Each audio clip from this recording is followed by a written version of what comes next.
Apple is one of those firms that prefers to do things its own way, rather than farming it out to third parties. That's why so many iPhone components, from CPUs to display glass, are all done in-house. However, Apple seems to have difficulties with connectivity, with stories describing a very chaotic process for things like 5G and Wi-Fi chips. That might be set to change. Now that the iPhone 16 is nearly everywhere, reports are going wild. According to a recent analysis, Apple intends to use in-house Wi-Fi and Bluetooth chip for the iPhone 17 range. Here's what we have heard. Credible analyst Ming-Chi Kuo recently posted an update on X on how Apple is trying to cut its reliance on Broadcom, which at present provides Wi-Fi and Bluetooth processors. Kuo said Apple now intends to support the newest Wi-Fi 7 spec by using its own Wi-Fi chips, which will be made by TSMC in 7 process and support. Kuo also said in a later post that Apple 5G and Wi-Fi processors will essentially be 2 independent circuits created using different TSMC technologies.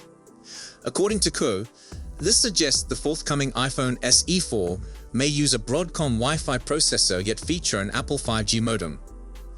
Kuo's most recent update is fascinating since he notes new products, which could very well mean several items even though he highlights the iPhone 17. Kuo earlier projected that the new Apple-designed 5G processor would first debut in the iPhone SE in the first half of 2025, followed by the iPhone 17 Air in the second half. This might result in one of 2 situations. Either other iPhone 17 models will also acquire the new chip, or it might also be employed in non-iPhone items. It might theoretically be included into next Apple Watch or iPad devices, or we might even see the first Macs with cellular capabilities.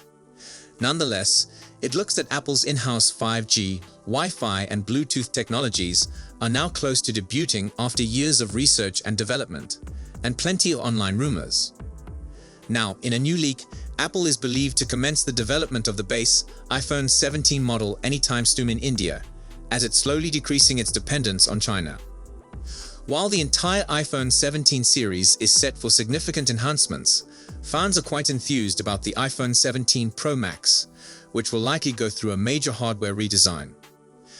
However, to have a more complete knowledge, we have listed the top 5 enhancements coming to iPhone 17 Pro Max, which are expected for a very long period.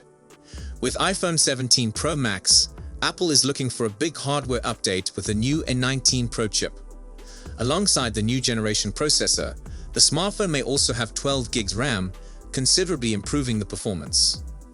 This upgrade will also enable the organization to run difficult artificial intelligence-related tasks with Apple Intelligence. Therefore, the iPhone 17 Pro Max could become a performance beast next year. 48 megapixels triple camera. Apple is reportedly rumored to prove the iPhone 17 Pro Max camera. Reportedly, the smartphone is rumored to include a triple camera arrangement that will likely contain a 48 megapixels main camera, a 48 megapixels ultra-wide camera, and finally a 48 megapixels telephoto lens that may offer 5x optical zoom. Alongside these upgrades, the front-facing camera will likely get an increase from a 12 megapixels to a 24 megapixels selfie camera. Therefore, the iPhone 17 Pro Max camera could deliver a greater image quality in compared to the present iPhone 16 Pro Max. Smaller dynamic island. The iPhone 17 Pro Max is expected to undergo some modest design upgrades as speculations suggest. In just a few days, we came across reports stating that Apple may rebuild the dynamic island, which will be substantially narrower. Therefore, the display would look bigger or more premium despite having the same 6.9-inch in size. New button and color option. Leaks also suggest that the iPhone 17 Pro Max may get a complete new button which will have the capacity to control tasks for action as well as volume button. However, this new button may only come to the Pro Max model. Apart from a new button, Apple is also likely to add a new green or teal titanium color option. The newest watch uses LTPO3, which is different from the kind of LTPO utilized on older watches. Apple announced on its website, OLED with LTPO technology applied to the Apple Watch 10 series is LTPO3, the article says in a machine-translated version. So much as Apple took the LTPO with OLED screen of the Apple Watch Series 4 and applied it to the iPhone 13 3 years later, the corporation could do the same alteration for the iPhone. It's not clear that this would come in time for the iPhone 17 Pro Max, but it's not impossible. While it took 3 years for the watch tech to get from smartwatch to iPhone, note that Apple applied it to the complete iPhone range. It's also plausible that the new innovation might debut on the Pro iPhone initially, perhaps as soon as 2025. We'll see.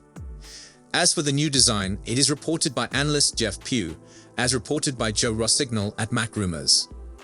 The in front of the display that's taken up with a front-facing camera and Face ID system. Reduction of something called a Metalin means that Apple can minimize the part of the.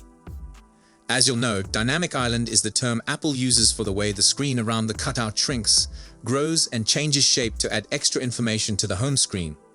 For instance, showing album art when you're playing music or flight information from the brilliant Flighty app while you're waiting to board a plane. Interestingly, Pugh states that the adjustment will only come to the iPhone 17 Pro Max, not the smaller iPhone 17 Pro. This is odd, but if correct will be a break with convention. While there have been variations on the rear of the iPhone, such as camera capabilities, the Pro and Pro Max have always looked substantially identical until now. Less of a surprise is the announcement that this modification will not be for the normal iPhone 17 devices. If you don't know what a Metalin is, you're not alone. Mac Rumor explains it like this. While a traditional iPhone camera has curved lenses that redirect light towards the image sensor, a Metalin is a thin and flat lens with microscopic patterns etched onto it that can focus light more precisely. In his research note this month, Pugh did not disclose any precise specifics regarding how Apple plans to employ a Metalin for the Face ID system, nor did he explain how the change would result in a narrower dynamic island. The new revelation doubles down on information Pugh had supplied earlier in the year, suggesting that Apple's plan has been consistent and continues headed in the same way. Pugh has a great reputation of accuracy, so while I still think the introduction of a design modification for the Pro Max that leaves the Pro out in the cold surprises me, it's a report worth taking it seriously. Majin Boo, a leaker with a mixed track record when it comes to Apple speculations, says the iPhone 17 Pro could debut in 3 new colorways: teal titanium, green titanium, and dark green titanium. That would be quite the shakeup for Apple, which usually chose muted colors for its Pro range. For reference, the iPhone 16 Pro and iPhone 16 Pro Max are available in natural titanium, white titanium, black titanium, and desert titanium, a new metallic rose gold color. Another important nugget offered by Pugh is that he believes that the iPhone 17 Pro Max in particular would feature a much narrowed dynamic island, due to the phone employing a smaller Metalin for its Face ID system. This might aid the design to look more seamless and closer to how the greatest Android phones look with their pinhole or under-display selfie cameras. These are a few of the biggest upgrades expected for the iPhone 17 Pro and 17 Pro Max, because Pugh details that their displays will stay the same at 6.3 and 6.9 inches respectively, while also featuring A19 Pro chips that use TSMC's 3nm manufacturing process that's currently used by the iPhone 16 Pro models. When Apple unveils the iPhone 17 Pro in fall 2025, it looks like it could have a brighter hue in the spectrum, and it seems an internal design. The processing technology and the RAM on board will also be modified. However, the actual breakthrough in new processing tech may not emerge until the following year, with the iPhone 18 Pro. As for the RAM, there'll be more in next year's iPhones than today. The iPhone 16 range all contain 8 gigs of RAM, which allows them to run Apple Intelligence. Previously, the iPhone 15 Pro and Pro Max had this much, but the normal iPhone 15 and 15 Plus had 6 gigabytes, which is why they can't handle Apple Intelligence. A former report has stated that the iPhone 17 Pro and Pro Max will expand this to 12 gigs, according to a claim made on Weibo by someone calling himself Mobile Phone Chip Expert, who has previously produced precise forecasts in this field.